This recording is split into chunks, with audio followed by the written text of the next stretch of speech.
Tinston. I'm the Program Executive Officer for the Defense Healthcare Management Systems.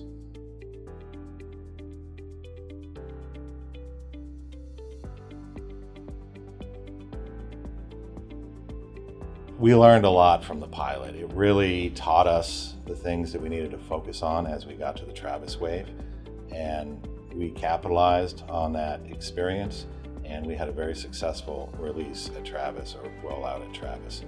We went to the 4 sites. We went to Travis, we went to Lemoore, we went to Monterey, we went to Mountain Home. We had a command center set up, monitoring the success for 12 days as we were going shortly after we got there, or after we got there.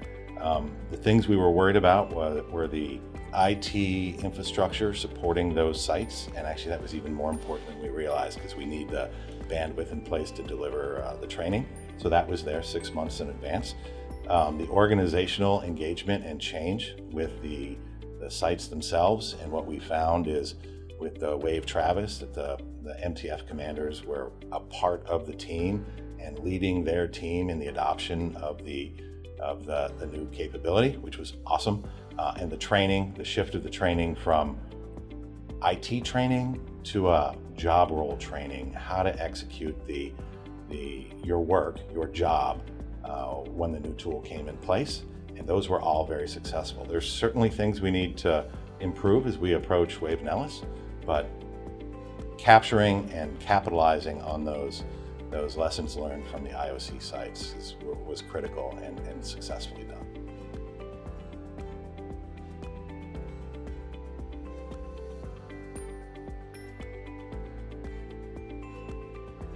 So we're about 200 and some days, 270 maybe, away from Wave Nellis, which is our last single wave, where we're just doing one wave at a time. So we're taking the things we learned, the improvement opportunities that we have for mechanizing or industrializing the deployment process to a bunch of sites, and we're going to apply those to Nellis.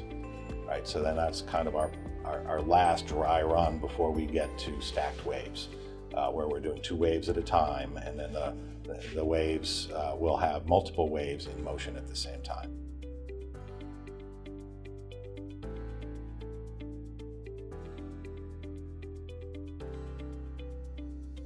So when we got to the sites, we probably didn't spend enough time with the clinicians on how some of the devices and workstations supported the workflows. So we had to call some auditables so that they could and adjust the locations, whether we were using a workstation on wheels or whether we were using a fixed place workstation. We had to adjust some of that when we got to the site.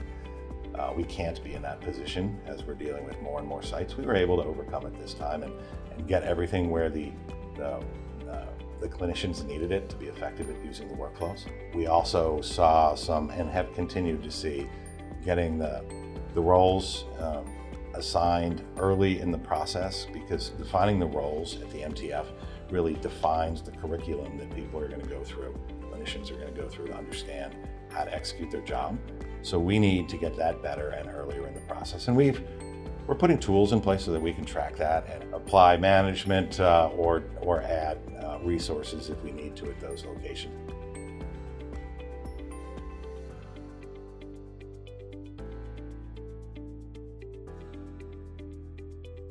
Start small, learn how it, learn and then expand as you can.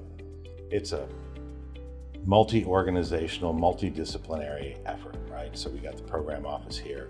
You have to have somebody leading the clinical side. So I have Major General Payne in the DHA, HI organization, bringing the requirements together and representing the clinicians and the MTFs back to me so that I know what to deliver and what is acceptable to them.